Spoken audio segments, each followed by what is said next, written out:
l'ADEMA, qui était le parti de Alpha Omar Konaré, un parti qui dit être le plus grand parti du Mali, et l'URD, qui se dit le deuxième parti plus grand du Mali, dirigé par Soumaïla Cissé, tous ces partis se sont remis ensemble pour être derrière Amadou Touré. Parce qu'on leur a dit, il y aura un partage de rôle, accepter qu'Amadou Touré continue, il y aura un partage de rôle, comme on l'avait dit à Ibrahim Boubacar Keïta. Ça a été dit par les Français, par l'intermédiaire d'Oumar Bongo.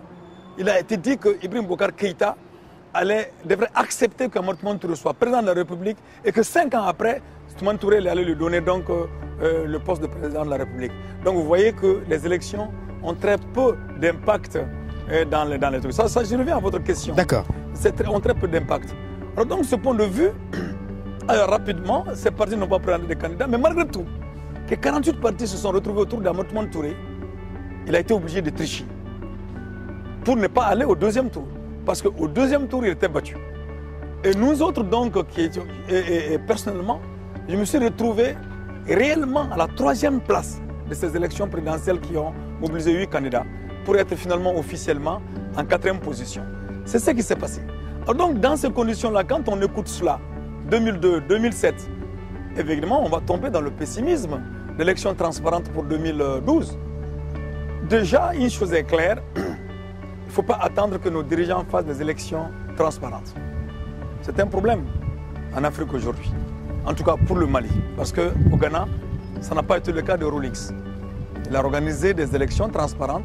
Son parti a perdu après que lui il ait gagné. Mais c'était le jeu. Il a accepté de donner dans le jeu.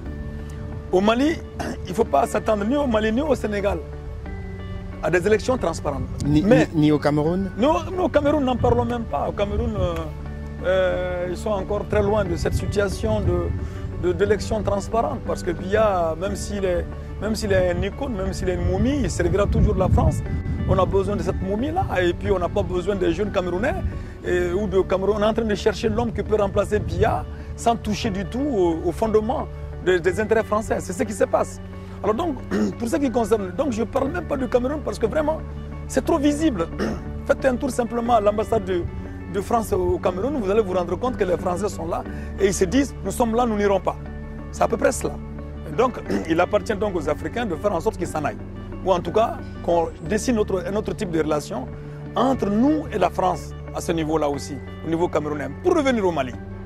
Pour revenir au Mali, très rapidement, c'est que il ne faut pas s'attendre à ce qu'il y ait des élections transparentes, mais il faut faire en sorte que le peuple impose des élections transparentes. Nous sommes dans cette logique-là. Parce que le peuple ayant tiré la conclusion que les élections ne changent rien, s'attend plutôt à une révolution. Et c'est ce que la France doit comprendre.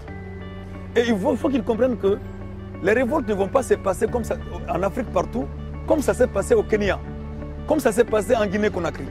Nous sommes en train d'avoir l'intelligence nécessaire d'éviter qu'il y ait une conflagration entre les populations, mais que l'on cherche et comprenne les intérêts français, les intérêts de leurs représentants pour s'en débarrasser parce qu'ils ne sont pas majoritaires dans nos différents pays. Il faut que la France comprenne cela. Est-ce que vous avez les moyens aujourd'hui? C'est-à-dire que, imaginons que la population vous suive dans cette démarche, celle-là même qui veut que les intérêts français soient boutés dehors, dehors du Mali aujourd'hui. Oui. Si vous vous retrouvez avec une situation comme celle de la Côte d'Ivoire, qu'est-ce que vous faites? Mais il sera difficile, si je me retrouve devant une situation comme celle de la Côte d'Ivoire, il y a deux voies possibles. Si je sens que le peuple n'a pas compris, que les populations risquent de se régler des comptes inutilement, nous allons remettre. Et nous allons faire en sorte que nos partisans comprennent qu'il faut remettre, pour mieux se préparer. Alors donc ça, c'est une démarche possible. Mais ce qu'il faut, c'est que les peuples aussi apprennent. Parce qu'on ne veut pas de cette domination-là. Mais ce qui a été comme solution en Côte d'Ivoire, comme solution au Kenya, n'est pas forcément la solution que nous allons adopter. Parce que nous avons compris que le peuple y a perdu. Et en Nairobi, au Kenya, et en Côte d'Ivoire. Donc il faudra dépasser cela. Comment le faire? Ça, c'est une réflexion qu'il faut faire en dehors des caméras. La deuxième chose qu'il faut savoir, c'est qu'il ne s'agit pas de remettre en question les intérêts français, justement. Il s'agit de remettre en question l'exploitation de nos pays. Parce que nous avons intérêt à travailler avec la France, et la France aussi a intérêt. Mais de bon diable que la France ne prenne pas tous nos intérêts chez elle et tous nos intérêts chez nous. C'est ce qui ne marche pas, qui ne peut pas marcher.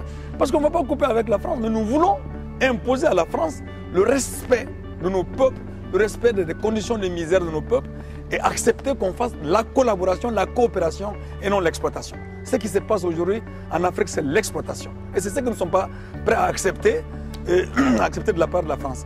Alors donc pour dire simplement que au niveau du Mali, il faut réussir, et c'est le grand travail à faire, à ce que, puisque 22% seulement de la population va aux élections, et 78% ont dit ça ne sert à rien. Il faut faire en sorte que les 70% de la population se mettent à aller aux urnes. Parce que plus le nombre de participations augmente pour les élections, et mieux la capacité, la possibilité de frauder va restreindre, va s'amenuiser, et nous pourrons avoir la victoire. Nous savons qu'en ayant la victoire de cette manière, la France va nous attendre au tournant. Mais nous aussi, on doit avoir l'intelligence de l'attendre au tournant. Parce que nous n'avons pas de problème avec le peuple français, mais avec les dirigeants français, il faut que nous travaillions pour que le peuple comprenne, français comprenne, que ces dirigeants ne sont pas les dépositaires de ce qui a constitué comme une vertu en France. Vertu de démocratie, de justice, d'égalité et de solidarité. Ce n'est pas cela, leurs dirigeants, dans nos pays africains.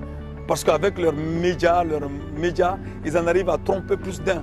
Ils nous trompent nous-mêmes chez nous, a fortiori, ceux qui sont assis tranquilles en France et qui ne sont pas nécessairement dans le besoin. Donc ils arrivent à nous tromper, ils les tromperont aussi, ils continuent à les tromper. Comme leurs ancêtres nous ont trompé leur peuple en disant qu'ils avaient une mission d'évangélisation de l'Afrique, en envoyant les moines, les prêtres raconter n'importe quoi pour dire que les Africains avaient besoin d'être civilisés, d'être évangélisés, etc. Alors ils utilisent la même chose aujourd'hui pour la démocratie. La démocratie, comme si la démocratie n'était qu'un concept conçu, vécu, nourri par la France, par les Européens qui devaient l'emporter à l'Afrique. Quand on dit ça, il y a des Africains aussi qui commencent à dire oui, la démocratie, l'Afrique est trop en retard par rapport à la démocratie. La démocratie est un luxe, comme certains chefs d'État français ont dit, est un luxe pour l'Afrique. Ce n'est pas vrai. La démocratie sous contrainte, la démocratie de l'impérialisme, nous ne sommes pas dedans. Nous ne sommes pas d'accord, c'est une démocratie de misère. Mais la démocratie en tant que forme de gouvernement, forme de république, qui puisse permettre à ce que les richesses du peuple viennent du peuple, soient partagées par le peuple, que le peuple souverainement puisse décider dans son quartier, dans sa ville, dans la nation, cette démocratie, aucun peuple ne peut cracher dessus. Pas plus que les peuples africains. Et cette démocratie ne peut pas être apportée par nous, par la France d'aujourd'hui, par la France dépositaire des valeurs du capitalisme et de l'impérialisme. Ce n'est pas possible.